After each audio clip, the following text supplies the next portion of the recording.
Pudwan mane wechege ko mag siasa en ni jagoro maduong' e duond buch siasa mar Jubilee manendo Moitalel Ole Kenta oyango ni welo mar kata nominations idhi taa yor nendo moyangore mar mondo mi koro jatelo mabende jopiny biro yiero ema ibiro miyo otiko mar laro lemo weko mopogore opogore ka gitiyo kod duond buch siasa nendo mar Jubilee.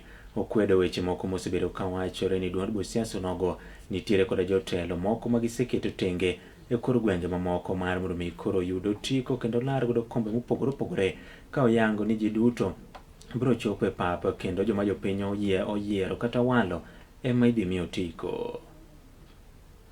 So I'd like to encourage our aspirants to prepare themselves for the elections of 2027. We shall do proper, transparent, and fair nominations, and we shall ensure that we support all our aspirants up to the ballot box.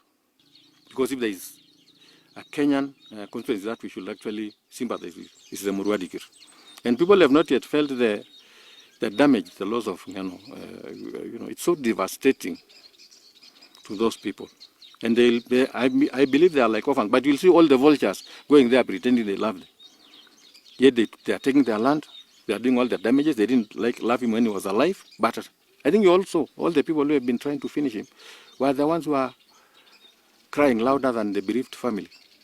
So we shall decide that at the appropriate time, but definitely as the alternative government, we shall definitely ensure that the Murwadikiri people get the right leader. Of course, we might not get the caliber of Ngano, but we'll get somebody close to